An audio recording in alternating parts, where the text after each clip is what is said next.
আসসালামু আলাইকুম। কেমন আছেন সবাই? আশা করি আল্লাহর রহমতে সবাই ভালো আছেন। আমি আলহামদুলিল্লাহ আপনাদের দয়ায় ভালো আছি। সো আজকে যে বিষয়টা নিয়ে আলোচনা করব আপনারা এই ভিডিওর টাইটেল এবং থাম্বনেল দেখে অবশ্যই বুঝতে পারতেছেন এবং আমি আপনাদেরকে বলব এই টপিকটা নিয়ে যে আলোচনা করতেছি এটা খুবই গুরুত্বপূর্ণ বর্তমান সময়ের জন্য। মেইনলি যারা মালয়েশিয়াতে স্টুডেন্ট ভিসা আসতে চায় অথবা আসার পরিকল্পনা করছে। সো আমি আশা করি সবাই ভিডিওটা খুব মনোযোগ সহকারে দেখবেন। আমি মোহাম্মদ আবু সাঈদ সিকিউর ইউনিভার্সিটিতে পড়াশোনা করতেছি। At the same time Malaysia student visa নিয়ে কাজ করি। সো আমার থেকে যদি আপনারা এক কথায় আনসার চান, সেটা হবে হচ্ছে আংশিক মিথ্যা, আংশিক সত্য আমার পক্ষ থেকে। সো আমি হচ্ছে ব্রিফলি আলোচনা করবো, আপনারা ফুল ভিডিওটা না টাইমে দেখার চেষ্টা করবেন। তবে আমি হচ্ছে প্রথমে যে আনসারটা দিব সেটা হচ্ছে সবাই যেরকম শুনতেছে যে আইএলটিএস ছাড়া অথবা ইংলিশ প্রফিসিয়েন্সি সাবমিট ছাড়া সবাইকে গণহারে রিজেক্ট করতেছে এম্বাসি। এটার আনসারটা যদি আমি দিতে চাই যে মালয়েশিয়াতে কিন্তু কোথাও রুলস নাই। স্টুডেন্ট ভিসার যে রুল যে আপনি ইংলিশ প্রফিসিয়েন্সি সাবমিট না করলে অথবা আপনার ইংলিশ প্রফিসিয়েন্সি আইএলটিএস বা যেটাই মালয়েশিয়াতে অ্যাকসেপ্ট করে ওইগুলো না থাকলে আপনি ভিসা পাবেন, এরকম কিন্তু কোনো কথা নাই।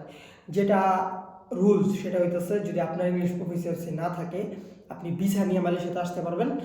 আসার পর ইউনিভার্সিটিতে মেইন কোর্সে ঢোকার আগে হচ্ছে আপনার ইংলিশ প্রফিসিয়েন্সি সাবমিট করতে হবে। সেটা হতে পারে আইএলটিএস, সেটা হতে পারে পিটি, সেটা হতে পারে টোফেল, সেটা হতে পারে ল্যাঙ্গুয়েজ স্কিল, সেটা হতে পারে মুয়েট।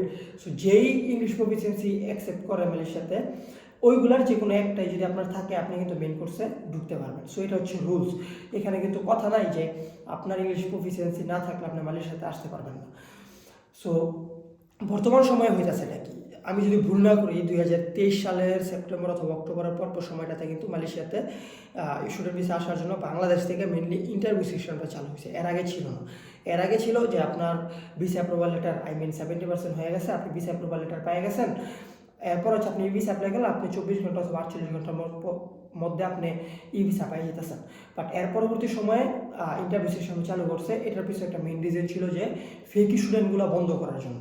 যে মালয়েশিয়াতে এরকম আছে যে অহরহ হয় এবং বিষয়গুলা হচ্ছে এরকম যে মালয়েশিয়াতে যে কলিং ভিসা ওয়ার্কিং ভিসা, এই ভিসাটা বন্ধ হওয়া যখনই হয় তখন হচ্ছে যারা মেনলি মালয়েশিয়াতে কাজ করার উদ্দেশ্যে আসতে চায় তারা হচ্ছে বিভিন্ন কলেজে স্টুডেন্ট ভিসা নিয়ে আসার চেষ্টা করে এবং আসার পরে 1 বছরের ভিসা নিয়ে ওনারা হচ্ছে আর কলেজে যায় না, অথবা কলেজগুলোর সিস্টেমগুলো এরকম যে ওনারা ব্যবসায়ী করে এইভাবে যে যারা কাজের উদ্দেশ্যে মালয়েশিয়াতে আসবে, পড়াশোনা করবো না, তারা হচ্ছে এই স্টুডেন্ট ভিসায় আসার পরে তারা আর ক্লাস করে না, তারা হচ্ছে কাজ করে বা অবৈধ হয়ে যায় বা পলাই যায়। সো এই বিষয়টা বন্ধ করার জন্য হচ্ছে মেইন ইন্টারভিউ সিস্টেম চালু করছে। সো এখন হইতেছে সেম যে যারা কাজের উদ্দেশ্যে আসতে চায় বিভিন্ন কলেজে আসে। সো এই বিষয়গুলো বন্ধ করার জন্য হচ্ছে ওনারা ইংলিশ প্রফিসিয়েন্সি সাবমিট করাটা ম্যান্ডেটরি করে দিচ্ছে। সো আমি বলবো না যে এটা ম্যান্ডেটরি, বাট ম্যাক্সিমাম যদি আপনি ইংলিশ প্রফিসিয়েন্সি না থাকে যখন আপনি ভিসা অ্যাপ্লাই করবেন এবং এম্বাসি থেকে যদি দেখে যে আপনি ইংলিশ প্রফিসিয়েন্সি নাই, তখন ওনারা কী করে যে সাপোর্টিং ডকুমেন্টস অথবা এক্সট্রা ডকুমেন্টস হিসেবে ইংলিশ প্রফিসিয়েন্সি চাই। যদি সাবমিট করতে না পারেন আপনাকে ইন্টারভিউতে কল করে। সো যখন আপনি ইন্টারভিউতে যাইবেন তখন আপনার যদি ইংলিশ প্রফিসিয়েন্সি না থাকে তখন আপনার কিন্তু রিজেকশনের চান্সটা থাকে। সো এটা কাদের জন্য, এই বিষয়টা হচ্ছে মেইনলি আপনাদের বুঝতে হইব। সো আপনি যদি ফেক স্টুডেন্ট হয়ে থাকেন, সো আমি আপনাদেরকে নিয়ে কথা বলতেছি না অবশ্যই। সো যারা স্টুডেন্ট ভিসা আসার প্ল্যান করতেছো, সো তোমাদের ইংলিশ প্রফিসিয়েন্সি নাই, তাদের জন্য আমি বলবো যে ইন্টারভিউতে মেনলি তোমরা দেখতেছো যে রিজেক্ট করতেছে, বা তোমাদের বুঝতে হবে কাদের রিজেক্ট করতেছে। যে ফেক স্টুডেন্টগুলোর কথা বললাম যে মেনলি কাজের উদ্দেশ্যে আসতে চায়, তাদের ইংলিশে কথাই বলতে পারে না, তাদেরকে মেনলি রিজেক্ট করতেছে। সো এটা নিয়ে প্যারা খাওয়ার কিছু নাই। তবে আমি বলবো যদি তোমার ইংলিশ প্রফিসিয়েন্সি সাবমিট করতে না পারো, ইন্টারভিউতে যদি চায় ই ভিসা যখন অ্যাপ্লাই করবো তখন যদি চায় সাবমিট করতে না পারেন, যদি আপনারা মেনলি বেসিক ইংলিশটা বলতে পারেন আপনাদের কিন্তু ভিসা হয়ে যায়। সো এটা কীরকম কাদের রিজেক্ট করতেছে আমি ওইটা বলি। আপনাকে এখন ইন্টারভিউতে কল করছে, আপনাকে জিজ্ঞেস করলো হোয়াটস ইউর নেম অথবা হাউ আর ইউ অথবা why you choose this university অথবা why you want to go Malaysia. আপনি যদি এই আনসারগুলো দিতে না পারেন অথবা আনসার কোশ্চেনগুলো না বোঝেন তখন কিন্তু আপনাকে অবশ্যই রিজেক্ট করবে। সো অনেক স্টুডেন্ট আছে এরকম যে বলে হোয়ার ইউ ফ্রম অথবা হোয়াটস ইউর নেম বা টেল মি অ্যাবাউট ইউরসেলফ, তখন বলে হ্যাঁ। সো আপনাকে জিজ্ঞেস করলো হোয়াটস ইউর নেম, আপনি প্রশ্নটা না বুঝে আপনি রিপিট কোশ্চেন করবেন হোয়াট, সো তখন কিন্তু আপনাকে অবশ্যই রিজেক্ট করবে। আপনি যদি বেসিক ইংলিশটা বলতে পারেন, ওদের কোশ্চেনগুলো আনসার দিতে পারেন, অবশ্যই আপনাকে ভিসা দিয়ে দিবে। সো মালয়েশিয়ান এম্বাসি কিন্তু আর ইউএস এম্বাসি না যে আপনাকে আটকাই দিবে বা আপনাকে খুব হার্ড কোশ্চেন করবে অথবা খুব ট্রিকি কোশ্চেন করবে, এরকম কোনো বিষয় না। সো আমার মেন কথা যেটা, যে আপনাদের যদি ইংলিশ প্রফিসিয়েন্সি না থাকে, যদি আপনি বেসিক ইংলিশ বলতে পারেন, সো আপনি ভিসা পাই যাবেন, এটা নিয়ে প্যারা খাওয়ার কিছু নাই। এবং এই কথাটা আমি কাদের উদ্দেশ্যে বলতেছি, যারা হচ্ছে জেনুইন স্টুডেন্ট, যে আইসা পড়াশোনা করবো অথবা ইংলিশ প্রফিসিয়েন্সি নাই থাকতে পারে। যেহেতু মালয়েশিয়াতে এরকম কোনো রুলস নাই যে ইংলিশ প্রফিসিয়েন্সি না থাকলে আপনাদেরকে ভিসা দিব না, যেহেতু অপশন আছে যে আপনি মেন কোর্সে ঢুকার আগে আপনি ইংলিশ প্রফিসিয়েন্সি সাবমিট করা। সো সেই ক্ষেত্রে প্যারা খাওয়ার কিছু নাই, আপনারা ইন্টারভিউ যাওয়ার আগে খুব ভালোভাবে প্রিপারেশন নিয়ে নেবেন।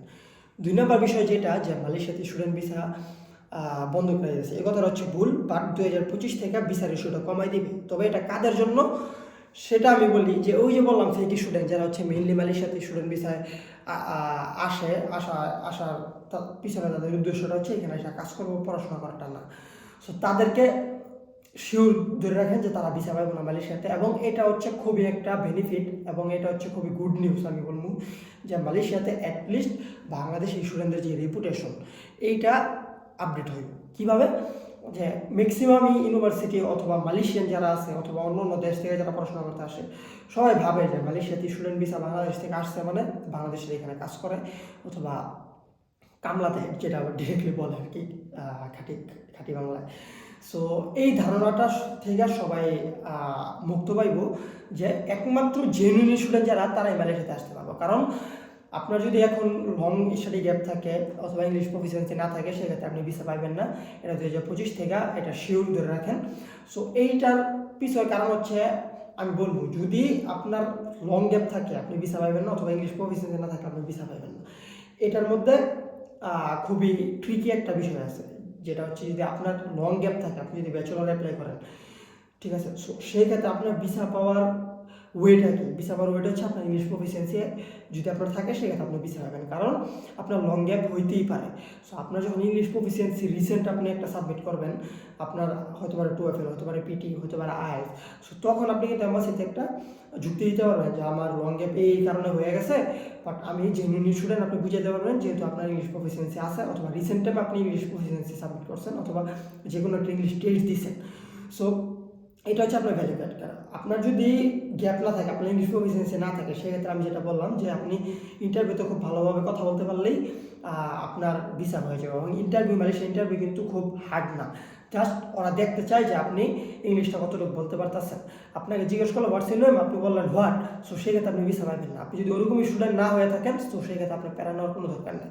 সো তখন আপনি ভিসা পাই যাবেন। সো মালয়েশিয়ার স্টুডেন্ট ভিসা বন্ধ হয়ে যেতেছে, এই বিষয়টা ভুল। এবং আরেকটা বিষয় হচ্ছে, আপনি যদি লো বাজেটের অথবা লো কোস্টের অথবা লো র্যাঙ্কের কোনো ইউনিভার্সিটিতে বা কলেজে অ্যাপ্লাই করেন, ইউনিভার্সিটি তো লো কোস্ট হয় না, কলেজগুলো হয়, ওইগুলোতে অ্যাপ্লাই করেন, সো সেই ক্ষেত্রে আপনার ভিসা রিজেক্ট হইবে। সো আমি বলবো যে আপনারা যদি জেনুইন স্টুডেন্ট হয়ে থাকেন, সো জেনুইন স্টুডেন্ট ওরা বোঝে কীভাবে, আপনি একটা ভালো ইউনিভার্সিটিতে অ্যাপ্লাই করছেন, মোটামুটি বাজেটের ইউনিভার্সিটিতে অ্যাপ্লাই করছেন, আপনার লং গ্যাপ নাই, আপনি ইংলিশ প্রফিসিয়েন্সি না থাকলেও আপনি ইংলিশে কথা বলতে পারতেছেন, সো তখন ওরা অটোমেটিক বুঝে ফেলে যে আপনি জেনুইন স্টুডেন্ট। বাট আপনার লং গ্যাপ আছে, আপনার ইংলিশ প্রফিসিয়েন্সি নাই, আপনি লো একটা কলেজে অ্যাপ্লাই করছেন, সো সেই ক্ষেত্রে আপনি ভিসা আপনার রিজেক্ট হইবে স্বাভাবিক। সো এর কারণে আপনি কিন্তু বলতে পারবেন না যে মালয়েশিয়ার স্টুডেন্ট ভিসা বন্ধ করে যেতেছে।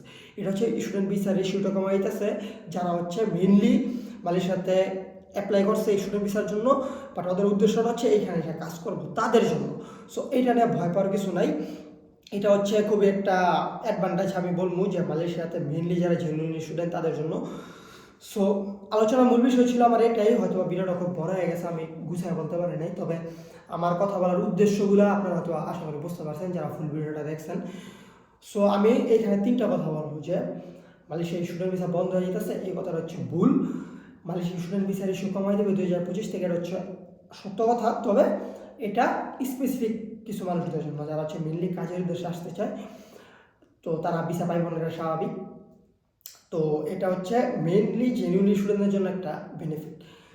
3 নম্বর বিষয়টা হইতেছে, আমি বলবো যে এইসব কথাবার্তায় কান দেওয়ার দরকার নাই। আপনি যদি জেনুইন স্টুডেন্ট হয়ে থাকেন, আপনার লং গ্যাপ যদি হইয়াও যায়, অথবা লং গ্যাপ নাও থাকলে, যারা রিসেন্ট টাইমে পাস করছো, ইংলিশ প্রফিসিয়েন্সি নাই, তারা যদি স্টুডেন্ট ভিসা আসতে চান, তারা এইসব কথায় কান না দিয়া আপনার হচ্ছে নিজেকে প্রিপেয়ার করেন ওইভাবে, যে আপনি যাতে ইন্টারভিউতে কথা বলতে পারেন। সো এখন থেকে মাস্ট বি আপনার এটা ধরে রাখেন যে আপনি যদি ইংলিশ প্রফিসিয়েন্সি না থাকে, অথবা আপনার রেজাল্ট যদি একটু লো হয়, সেক্ষেত্রে আপনাকে ইন্টারভিউতে অবশ্যই কল করবো।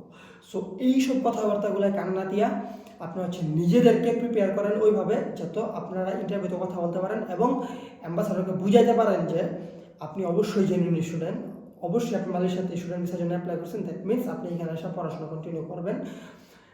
আপনারা ওইভাবে নিজেকে প্রিপেয়ার করেন যাতে আপনি অ্যাম্বাসাডরকে বুঝাইতে পারেন আপনার ফাইন্যান্সিয়াল অবস্থা ভালো, আপনি এখানে এসে কাজ করবেন না। এই বিষয়গুলো মাথায় রেখে আপনারা আগায় যান, ইনশাল্লাহ আপনাদের ভিসা রিজেক্ট হইব না। তবে ভিসার ইস্যু যেটা কমাই দিবে সেটা স্পেসিফিক কিছু পার্সনদের জন্য। So I hope this video helps. So next video আসা পর্যন্ত সবাই ভালো থাকেন, সুস্থ থাকেন, আমার জন্য দোয়া করবেন। এবং আমি একটা কথা বলবো, আমি মালয়েশিয়াতে আলহামদুলিল্লাহ লং টাইম স্টুডেন্ট ভিসার কাজ করতেছি এবং আলহামদুলিল্লাহ আমি ওইটা বলতে পারি যে আমার মাধ্যমে যারা আসছে অ্যাটলিস্ট তারা কেউ কখনো পলাই যায় না। আমি যাদের কাজ করি তারা হচ্ছে মেনলি পড়াশোনা করতে আসতেইছে এবং আমি যাদের সাথে আমার কন্ট্যাক্ট হয় সবাইকে আমি আগে বলি যে আপনার উদ্দেশ্যটা কি। আপনি যদি কাজের উদ্দেশ্যে আসেন অথবা লো বাজেটের বা লো কোস্টের কোনো কলেজে আসেন বা লো র্যাঙ্কের কোনো কলেজে আসেন, আপনার জন্য অনেক মানুষ আছে, আমি আপনার জন্য রাইট পারসন না। আমি যাদের কাজ করি তারা হচ্ছে মেনলি পড়াশোনা করতে আসতে চায়, তাদের একমাত্র ফাইনে আমি কাজ করি। সো আমার সাথে যদি পার্সোনাল কেউ কন্ট্যাক্ট করতে চান, আমার ডিসক্রিপশন বক্সে আমার হোয়াটসঅ্যাপ নাম্বার, আমার ফেসবুক আইডির লিঙ্ক দেওয়া থাকবে। সো ওইখানে আমার সাথে যোগাযোগ করতে পারেন। আলহামদুলিল্লাহ আমি লং টাইম স্টুডেন্ট ভিসার কাজ করতেছি এবং আলহামদুলিল্লাহ ওইটা বলতে পারি যে অ্যাটলিস্ট যারা জেনুইন পড়াশোনা করতে আসছে তাদের নিয়ে আমি কাজ করি। সো এই ভিডিওটা যারা দেখছেন, সো আপনারা অলরেডি মনে মনে ডিসিশন নিয়ে নিয়েছেন যে আপনারা কী করবেন। আপনি যদি ওইরকম স্টুডেন্ট হয়ে থাকেন যে আসবেন, আইসা কাজ করবেন, পলাই যাবেন, ইলিগাল হয়ে যাবেন, সো আমি বলবো যে আপনারা অ্যাপ্লাই করেন না, শুধু শুধু আপনাদের টাকা নষ্ট হইব। বাট যারা হচ্ছে মেনলি পড়াশোনা করতে আসতে চাও, ফাইন্যান্সিয়াল অবস্থা ভালো আছে অথবা ফ্যামিলি থেকে সাপোর্ট পাইবা অথবা কিছুটা ফ্যামিলি থেকে আনতে পারবে অ্যাটলিস্ট মিড বাজারের একটা ইউনিভার্সিটিতে, তারা অ্যাপ্লাই করো এবং নিজেদেরকে ওইভাবে প্রিপেয়ার করেন যাতে আপনারা এখানে আসার পর সার্ভাইভ করতে পারেন। অথবা ভিসা অ্যাপ্রুভাল লেটার পাওয়ার পর ই ভিসার জন্য যখন অ্যাপ্লাই করবেন যাতে আপনারা অ্যাম্বাসাডরকে বুঝাইতে পারেন অ্যাটলিস্ট ইংলিশে যে আপনারা অ্যাকচুয়ালি পড়াশোনা করে আসতে চান। সো পরবর্তী ভিডিও আসা পর্যন্ত সবাই ভালো থাকেন, সুস্থ থাকেন। আসসালামু আলাইকুম।